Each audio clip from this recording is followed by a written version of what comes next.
Emotional scenes as Ukrainian children are reunited with their families last year after being abducted by Russian forces. The Ukrainian government estimates that about 20,000 children have been taken since the war began. Moscow denies wrongdoing and claims it is protecting vulnerable children. Information about the abductions came to light thanks to investigative journalists like Nataliya Gumenyuk. The journalist was in Washington in December to accept an award for her work from Reporters Without Borders, also known by its French acronym RSF. By talking to the direct survivors and witnesses of the war crimes, we can prove that what's happening is not tragedy, but a crime. And this attitude empowers us.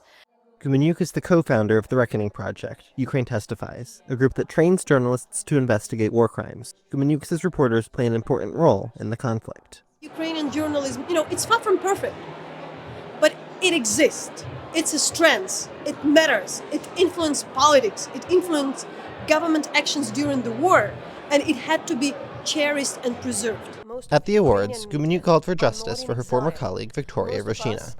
The journalist died in Russian custody in September, and authorities have refused to return her body to Ukraine. Also honored at the ceremony was Mariam Ouedraogo, an investigative journalist from Burkina Faso. She reports for the state-owned newspaper Citoyen on sexual violence linked to terrorism. I think that everyone has the right to be informed and to express themselves too. So it is in that diversity that we build nations and good things. Another awardee is Wael Al-Dadou, Al Jazeera's Gaza bureau chief. Al-Dadou shared a video message from Germany where he is receiving medical treatment after being injured in Gaza. Several of his family members and colleagues have been killed since the Israel-Hamas war began. It is the deadliest conflict on record for journalists. At the ceremony, RSF recognized the risks that media are facing in Gaza and around the world.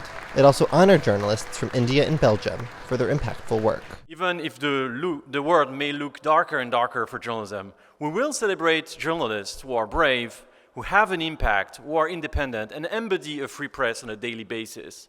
Bruta said it was important to continue fighting on behalf of journalists and truth. Liam Scott, VOA News.